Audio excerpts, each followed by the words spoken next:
দেখো আমি তোমাদের এখনো হাত চলতে হবে, আমি বলছি যে তোমরা একটা কাজ করো। আমিও কিন্তু 2 ঘন্টা তোমাদের জন্য অপেক্ষা করছি। তোমাদের প্রত্যেকে ছাড়া দেওয়া হয়েছে, সামনে বসার ব্যবস্থা করা হয়েছে। তোমরা ভিজবে না, আমার এটা অনুরোধ থাকলো। কেন ভিজছো? তোমাদের জন্য আমি তো জায়গা করে রেখেছি। আমি আবার বলি, তোমাদের চিঠিতেও কোথাও লাইভ সিকিউরিটি কোথাও লেখা নেই, আমাদের চিঠিতেও লেখা নেই। আমরা টোটালটাই রেকর্ড করে রাখছি এবং তোমাদের শেয়ার করবো আমরা মিনিটস। এবং এটা আমরা কেউই রিলিজ এখন করবো না, যেহেতু কোর্টে কেস চলছে। আমরা এটা সময় মতো কোর্টের কেসটা একটু শেষ হয়ে গেলে তোমাদের দিয়ে দেবো। তোমাদের কেউ একদিন ওয়াচ করতে পারো যে আমরা টোটালটাই রেকর্ড করবো। নিশ্চিন্তে থাকো, এইটুকু আমার প্রতি ভরসা রাখতে পারো। তোমাদের মিসলিড করবো না, তোমাদের কোনো করবো না। তোমরা কেন ভিড়বে? আমি 2 ঘন্টা তোমাদের জন্য দাঁড়িয়ে আমিও ভিড়ছি। আমার চিফ সেক্রেটারি, আমার ডিজি পুলিশ, আমার আইবি হেড, আমার হোম সেক্রেটারি নন্দিনী, আমরা সবাই ওয়েট করছি। তোমাদের সকলকে ছাপা দিয়েছে এই কারণে যে তোমরা যাতে না ভেজো, এবং তোমাদের বসবার জন্য পাশে অ্যারেঞ্জমেন্ট করা আছে। তোমরা অন্তত মিটিং না করে একটা চা খেয়ে যাও।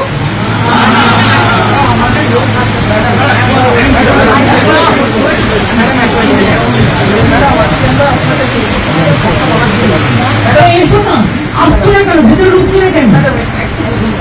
আমাদের আমরা যদি না যেতে পারি, কারণ আমাদের এই যে আমরা আমরা জানি কারণ ম্যাডাম আমাদের যারা তারা তো তোমাদের কাস্ট করে পাঠিয়েছে, তোমাদের আসার কথা ছিল 15 জন, তোমরা এসছো 40 জন। একটা লোকের বাড়িতে তুমি বলো 40 জনের কি বসার জায়গা থাকতে পারে? তা সত্ত্বেও তোমরা ছোটরা এসছো। আমি তোমাদের জন্য সব একদিন করে রেখেছি। প্লিজ এসো তোমরা, আমি তোমাদের অনুরোধ করবো তোমরা এসো। যদি মিটিং করতে ইচ্ছে না করে তোমরা একটা চা খেয়ে যাও। এবং দরকারে তোমরা যারা ভিজেছ, আমার কাছে কাপড় জামা আছে, আমি তোমাদের দিয়ে দিচ্ছি। জামা কাপড় কিছু তোমরা ভিজো না, এটা তোমাদের কাছে আমার রিকোয়েস্ট থাকবে। তোমরা আমার সাথে কথা বলবে বলেছিলে বলেই কিন্তু আমার ডাকা। দেখো আজকে কিন্তু অনুরোধ তোমাদের কাছ থেকে এসেছিল, কারণ আমি ওখানে যাওয়ার পর সেখানে কোথাও লাইভ স্ট্রিমিং এর কথা লেখা ছিল না, এবং আমরাও লিখিনি, তোমরাও লেখনি। সেদিনকে তোমরা লিখেছিলে। তার সত্ত্বেও তোমরা তো বুঝবে এখানে একটা সিকিউরিটির ব্যাপারও আছে। লক্ষ্মী ভাই বোনের আমার, তোমরা মানুষের স্বার্থে এসো এবং তোমরা আমার সাথে কথা না বলতে পারো, তোমরা একটা চা পেয়ে যাও।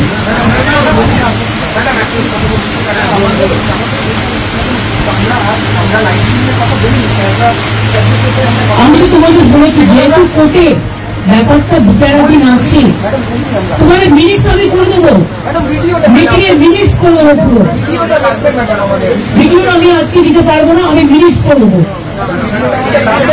তোমরা ঠিক করো, তোমরা যদি কেউ আসতে চাও আমি সবাইকে বলবো যারা যারা আসতে চান তারা দয়া করে আসুন। তাহলে আপনারা যদি নাই এসে বাড়িতে মিটিং করেন, তাহলে আপনারা আমাকে চিঠি দিলেন কেন? এত অসম্মান কেন করছেন? অনেক অসম্মান করছেন আপনারা। আগেও 3 দিন আমি 2 ঘন্টা করে অপেক্ষা করেছি, আমি যার জন্য আপনাদের কাছে নিজে ছুটে গিয়েছিলাম। প্লিজ এইটুকু রেসপেক্ট তো দেবেন। আমি আবারও তোমাদের জন্য আমি তোমাদের বলছি, শুনো, তোমরা ছোট আমি বড়, কিন্তু মনে রেখো আমি আন্দোলন করার লোক, আমি আন্দোলনকে মর্যাদা দিতে জানি। তাই তোমাদের কাছে তোমরা আসার আগে আমি ছুটে গিয়েছিলাম। তোমাদের আমি বলছি, কেউ তো আমি জানি না কারা এর মধ্যে আছো কারা নেই, কিন্তু আমি তোমাদের সবাইকেই বলবো, ফরগেট পলিটিক্স, মানুষের স্বার্থে এসো, কথা বলো। আমি তোমাদের যদি তোমরা কথা বলতে না চাও তাহলে তোমাদের বলবো তোমরা বুঝো না। আসছো না কেন?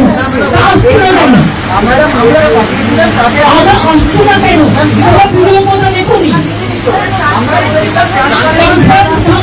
মিনিটস করে দেবো, মিনিটস করে মিনিট সই করে দেবো। আমাদের গভর্নমেন্টের পক্ষ থেকেও সই করবে, তোমাদের পক্ষ থেকেও একজন সই করবে।